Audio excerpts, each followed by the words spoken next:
अर्जुन बोले, हे कृष्ण, तुमने पहले कर्मों को त्याग करने को कहा, फिर कर्म करने की प्रशंसा करते हो। इन दोनों में जो अधिक हितकर है, यह एक बात निश्चय करके बताओ। श्री कृष्ण जी बोले, कर्मों का त्याग और कर्मों का करना, ये दोनों ही मोक्ष करा देने वाले हैं, परंतु इन दोनों में कर्म त्याग से कर्म योग हितकर है। जो किसी से द्वेष नहीं रखता, न किसी पदार्थ की इच्छा करता, वही नित्य सन्यासी है।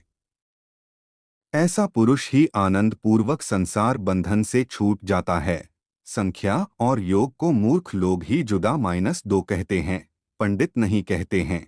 जो इन दोनों में से एक में भी अच्छी तरह स्थित हो जाता है, उसको दोनों का फल प्राप्त होता है। ज्ञान योगियों को जो स्थान मिलता है, वही कर्म योगियों को प्राप्त होता है। ज्ञान योग व कर्मयोग एक ही है। जो ऐसा देखता है, वही अच्छी तरह देखने वाले हैं। हे महाबाहो, कर्मयोग के बिना संन्यास का प्राप्त होने दुस्तर है। कर्म करने वाले मुनिजन को ब्रह्मा प्राप्त होने में विलंब नहीं लगता। कर्म योग युक्त शुद्ध अंतकरण वाला, मन तथा इंद्रियों का जितने वाला, संपूर्ण प्राणियों में अपनी आत्मा को देखने वाला, कर्म करता हुआ भी कर्म फल से लिप्त नहीं होता। योग युक्त तत्ववेता पुरुष देखते हैं, सुनते हैं, स्पर्श करते हैं, सूंघते हैं, खाते हैं, चलते हैं, श्वास लेते हैं, तो भी यह मानते हैं कि मैं कुछ भी नहीं करता। ये बोलते हैं, त्यागते हैं, ग्रहण करते हैं, मूंदते हैं, परंतु यही मानते हैं कि मैं कुछ है करता। यह बुद्धि धारण करते हैं कि इंद्रियां ही अपने अपने विषयों में बरतती है। जो प्राणी ब्रह्मा में अपर्ण कर संग को त्याग कर कर्म करता है, वह पाप में लिप्त नहीं होता। जैसे कमल पत्र पर जल नहीं ठहरता, योगी जन शरीर से, मन से, बुद्धि से तथा इंद्रियों की आसक्ति से रहित होकर आत्मा शुद्धि के निमित्त कर्म करती है। योगयुक्त पुरुष कर्मफल त्याग कर मोक्षरूप शांति को लाभ करता है, और जो योग रहित है, वह कर्म की इच्छा के बंधन में पड़ जाता है।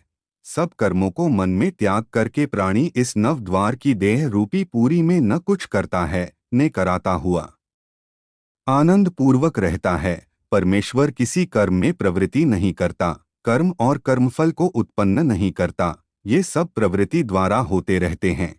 परमेश्वर किसी की पुण्य तथा पाप को नहीं लेता। ज्ञान जो अज्ञान से आच्छादित है, उससे जीव मोह को प्राप्त हो जाते हैं, परंतु आत्मा ज्ञान द्वारा जिसका ज्ञान नष्ट हो गया है, उनका वह आत्मा ज्ञान परेश्वर के रूप को ऐसा भाषित करता है, जिस प्रकार सूर्य संपूर्ण संसार को प्रक्षित कर देता है।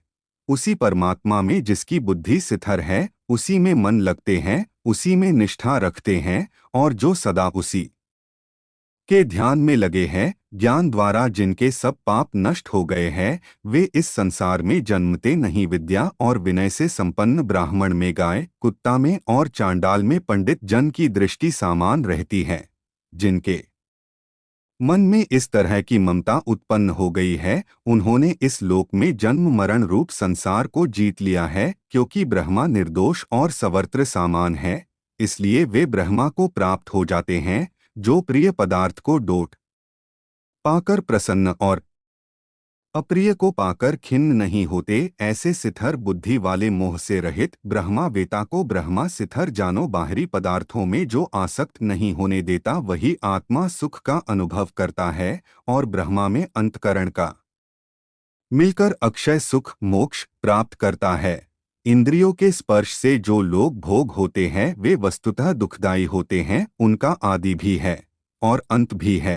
हे कौन्तेय, ज्ञानी लोग ऐसे भोगों में रत नहीं होते। शरीर छूटने के पहले जो मनुष्य काम और क्रोध के वेग को सहन करने में समर्थ होता है, वही योगी और सच्चा सुखी है। जो योगी आत्मा सुख से सुखी, अंतर आत्मा के आनंद से आनंदित और अंतर ज्योति से प्रकाशित है, वह ब्रह्मा रूप होकर ब्रह्म निर्माण मोक्ष को प्राप्त होता है। पाप जिनके नष्ट हो गए हैं, द्वंद्व बुद्धि दूर हो गई है, मन जो जिन्होंने वश में कर लिया है, जीव मात्र का जो हित चाहते हैं, ऐसे योगी को ब्रह्मा निर्वाण प्राप्त होते हैं।